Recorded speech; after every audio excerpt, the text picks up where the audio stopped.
Hello bachcho, so let's understand this question. The question is asking, how were ideas and information written before the age of print in India? How did the printing technique begin in India? Explain the role of missionaries in the growth of press in India.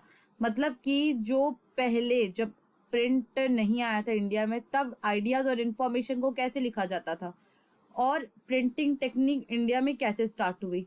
तो चलिए देखते हैं इसके की concept को। तो इसका की कंसेप्ट होगा role of missionaries in the growth of press in India.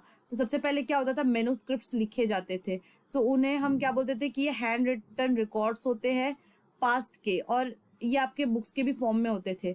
अब जैसे इंडिया की बात की जाए तो इंडिया में हमारा राइटिंग मटेरियल यूज होता था पाम लीव्स। तो पाम लीव्स जैसे ये मान लीजिए हो गया, इसमें कुछ संस्कृत के श्लोकों को ऐसे लिखा जाता था हाथों से।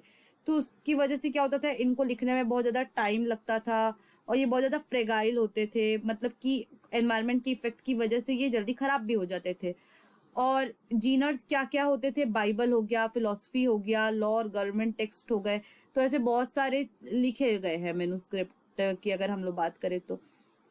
अब हम बात करेंगे रोल ऑफ मिशनरीज के बारे में। तो पोर्तुगीज मिशनरीज जो थी वो आपका जो क्या करी, प्रिंटिंग प्रेस लेके आई भारत में। और कहाँ से लेके आई थी, ये लेके आई थी हमारा गोवा से लेके आई थी। तो ये हमारा फर्स्ट लेके आई थी गोवा में पोर्तुगीज मिशनरीज द्वारा प्रिंटिंग प्रेस को। और मिड 16th सेंचुरी में ये आया था।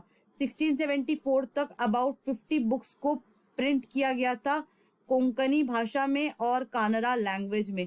और 1713 में फर्स्ट मलयालम बुक्स को प्रिंट किया गया था उन्हीं के द्वारा।